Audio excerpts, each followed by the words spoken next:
fool. We real cool. Pool players, 7 at the Golden Shovel. We real cool. We left school. We learn late. We strike straight. We sing sin. We thin gin. We jazz June. We die soon. Welcome to Straight Up. I'm Stella Winston. In this show, I'll read poems from African American women poets of the past. I begin with Phillis Wheatley. Phillis Wheatley was brought over as a girl slave in the year 1753. She was about 8 years old. She was purchased by the family called Wheatley. She was brought over on the ship called Phillis, hence the name Phillis Wheatley. She was blessed to have been placed in a family that educated her. They taught her how to read, write, and from what I've read, they took very good care of her.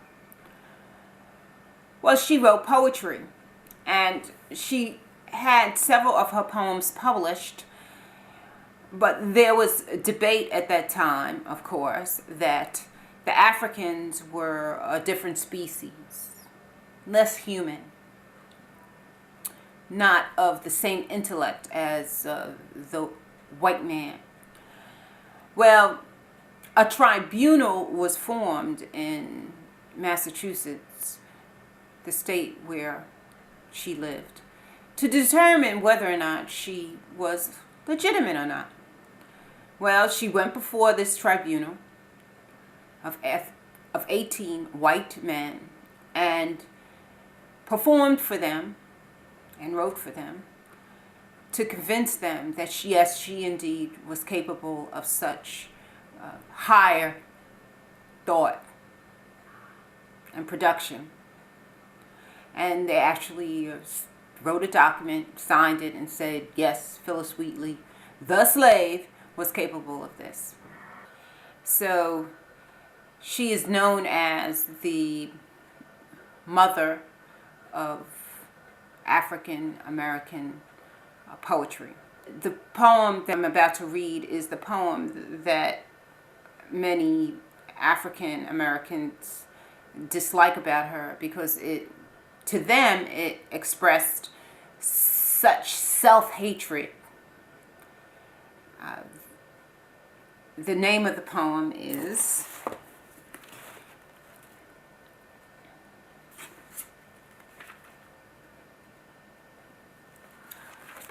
On Being Brought from Africa to America.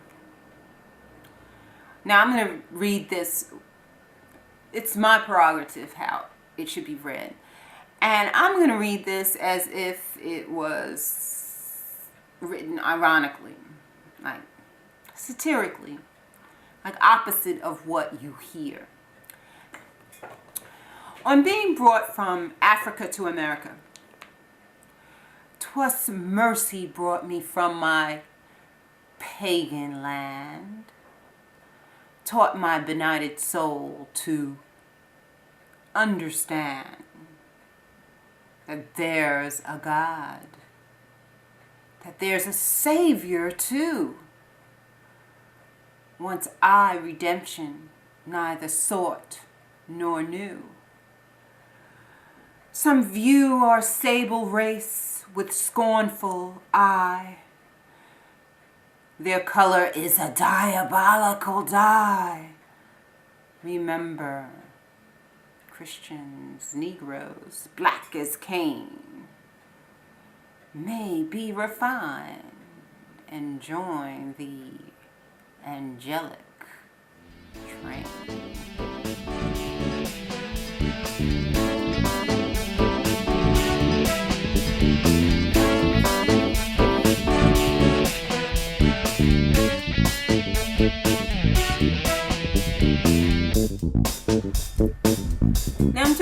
this show because I'm going to educate myself. And at the same time, maybe you'll be educated too, because I'm not really familiar with many of the African American women poets of the past. This next African American poet goes by the name of Frances Ellen Watkins Harper. She was born in Baltimore in the year 1825, and she died in 1911. I've read in this book, African American Poetry, that she was not only a poet, she also wrote many articles and essays and novels about racial and gender division amongst Americans. The first poem that I read of hers really, it touched me because it's something that I often wondered about as a child, about if I was a slave mother and to have my child taken from me. You know, my children are very near and dear to me. It's called The Slave Mother. The Slave Mother by Frances E.W. Harper. Have you heard that shriek? It rose so wildly on the air. It seemed as if a burdened heart was breaking in despair. Saw you those hands so sadly clasped, the bowed and feeble head? The shuddering of that fragile form that looked of grief and dread?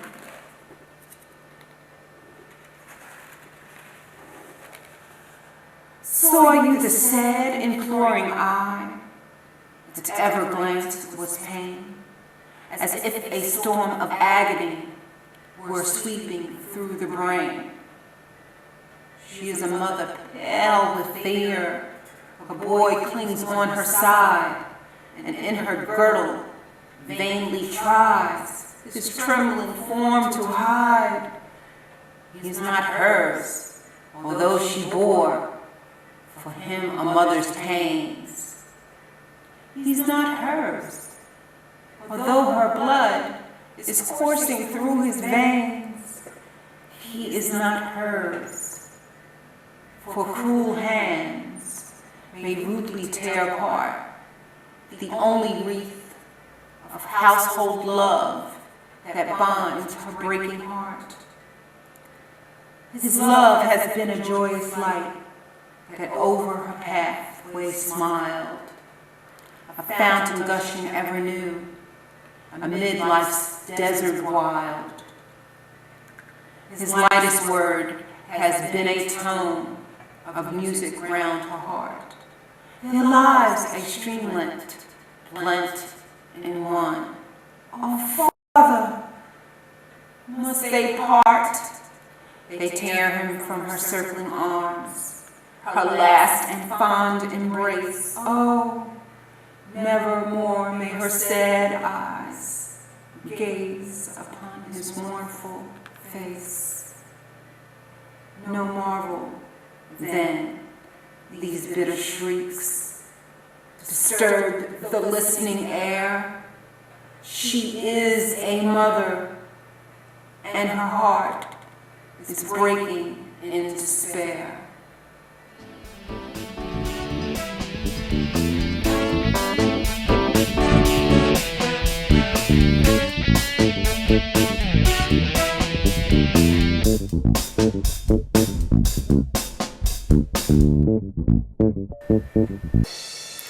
Anne Spencer was an African American poet who lived from 1882 to 1875. She was graduated from the Virginia Seminary, and she made her home in Lynchburg, Virginia. She was a librarian there until her death. And she was very modest and didn't publish her work, while she was alive. It was published after she died. This poem is called Letter to My Sister. Letter to My Sister by Anne Spencer. It is dangerous for a woman to defy the gods, to taunt them with the tongue's thin tip, or strut in the weakness of mere humanity, or draw a line daring them to cross the gods own the searing lightning, the drowning waters, tormenting fears, and anger of red sins. Oh, but worse still is if you mince timidly, this way or that, or kneel or pray. Be kind, or sweat agony drops, or lay your quick body over your feeble young. If you have beauty or plainness, if celibate or vowed, the gods are Huguenot, passing over.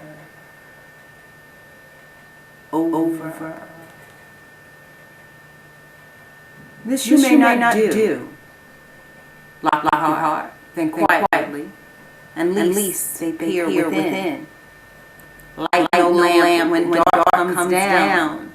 Raise no shade for sun.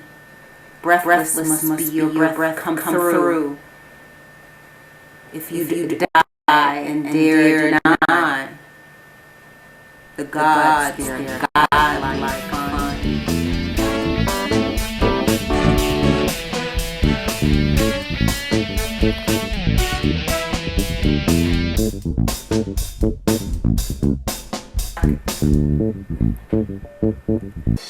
The next African-American woman poet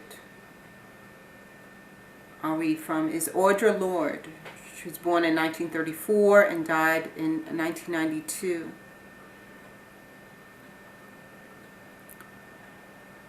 She was educated at Hunter College, born right here in New York City.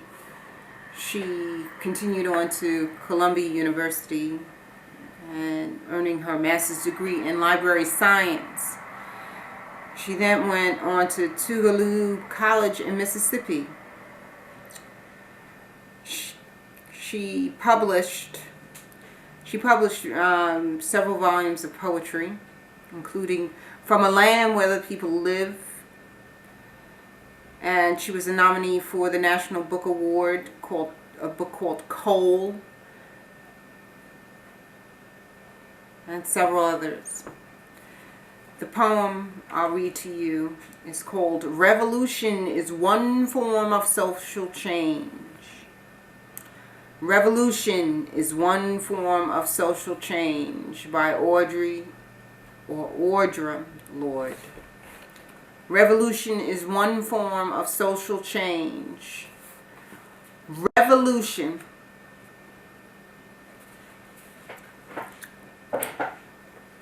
Revolution is one form of social change by Audre Lorde. When the man is busy making niggas, doesn't matter much what shade you are. If he runs out of one particular color, he can always switch to size. And when he's finished off the big ones, he'll just change to sex, which is, after all, where it all began.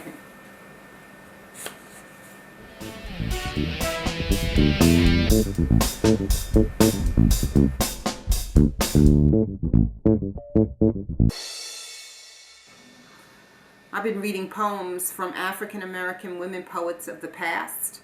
I started with Phillis Wheatley, went on to Frances E.W. Harper, and then Anne Spencer.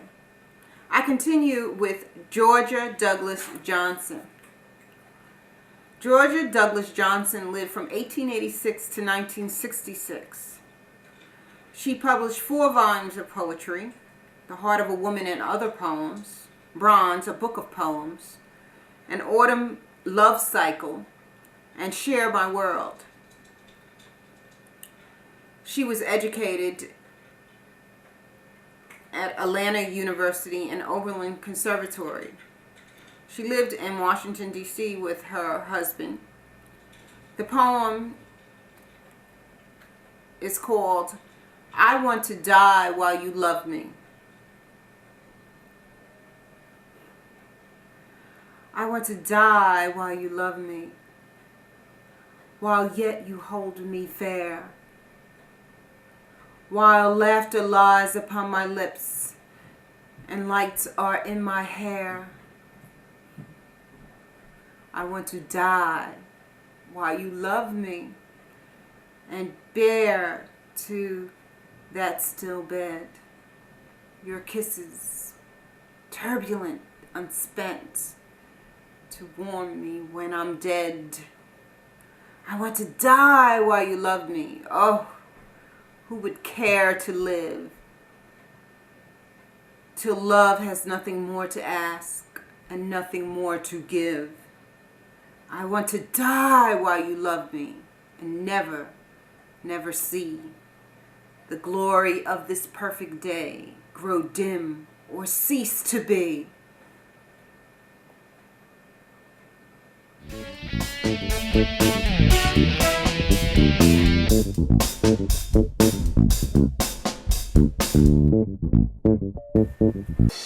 I'm Stella Winston. This is Straight Up.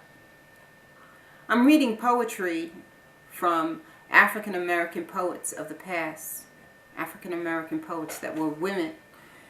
The book that I'm getting the poetry from is called The Vintage Book of African American Poetry. 200 years of vision, struggle, power, beauty, and triumph from 50 outstanding poets. It's edited by Michael S. Harper and Anthony Walton. Qwendolyn Bennett was born in Texas. She was born 1902 and died 1981. She was educated at Columbia University and Pratt Institute in New York. She taught for several years at Howard University, and she wrote quite a bit, but toward the end of her life she fell upon hard times and she stopped writing. The poem by Qwendolyn Bennett is called To a Dark Girl. I like this poem because it speaks to even this generation of African American women, so many of them, so many of us. It's called To a Dark Girl by Qwendolyn Bennett. I love you for your brownness and the rounded darkness of your breast. I love you for your breaking sadness in your voice and shadows where your wayward eyelids rest. Something of old forgotten queens lurk in the lithe abandon of your walk, and something of the shackled slave sobs in the rhythm of your talk. Oh, little brown girl, born for sorrow's mate, keep all you have of queenliness, forgetting that you were once were slave, and let your full lips laugh at fate.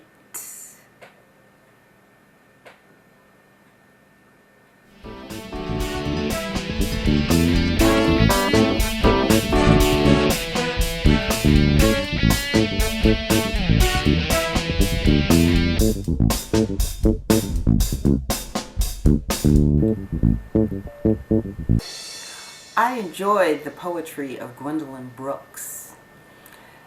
She was born in the year 1917 and died in the year 2000. She won the Pulitzer Prize in poetry. She was born in Topeka, Kansas, and raised in Chicago. The poem, Sadie and Maud, is about two sisters. Sadie and Maud by Qwendolyn Brooks. Maud went to college. Sadie stayed at home.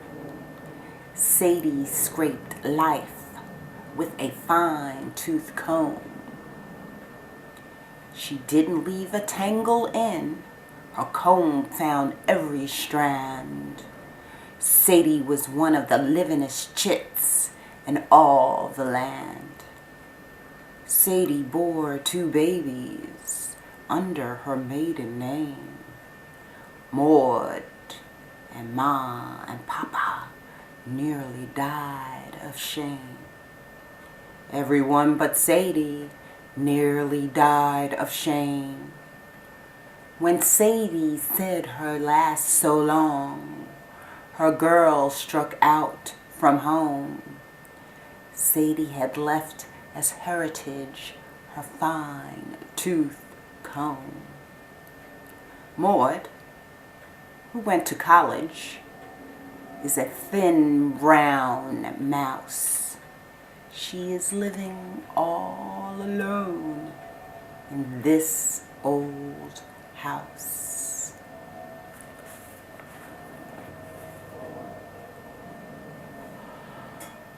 To Be in Love by Qwendolyn Brooks.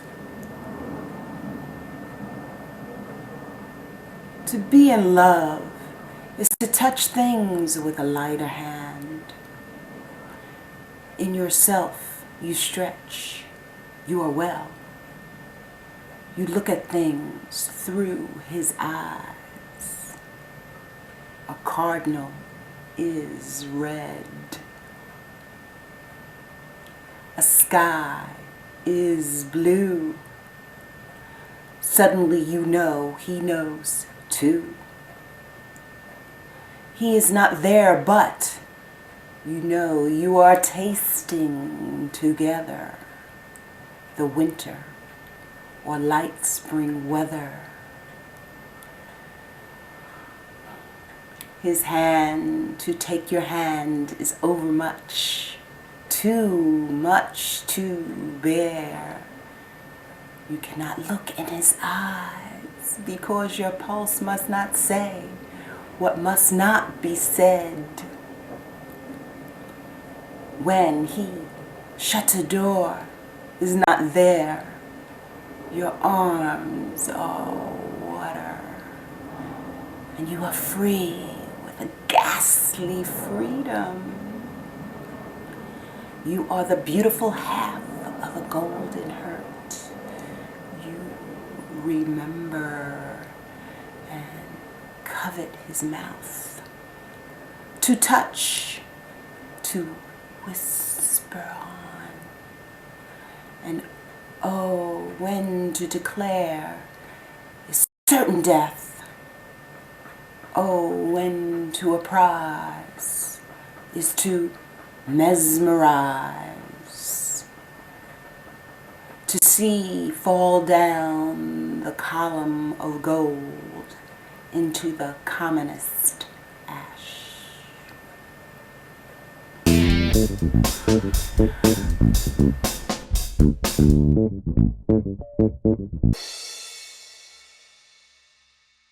I hope you enjoyed the poetry of African American women poets of the past.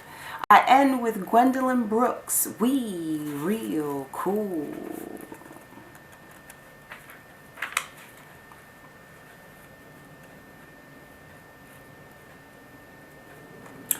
We Real Cool by Qwendolyn Brooks.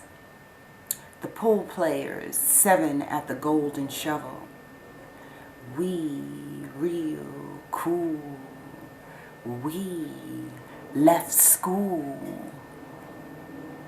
We lurk late.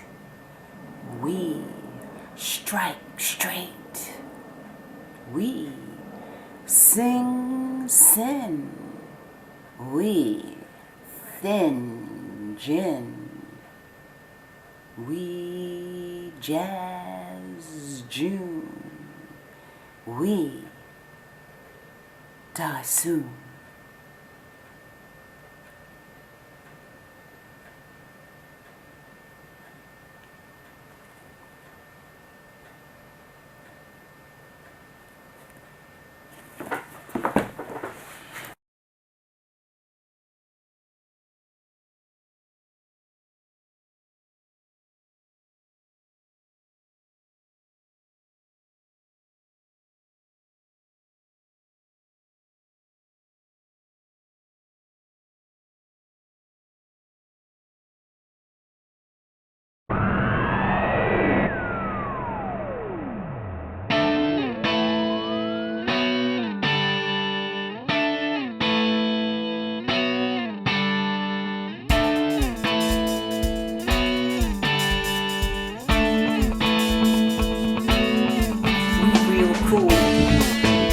We real cool.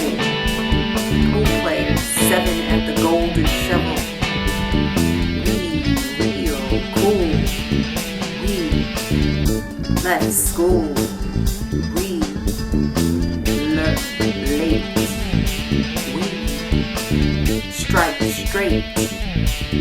We sing sin. We thin gin. We jazz June. We die soon.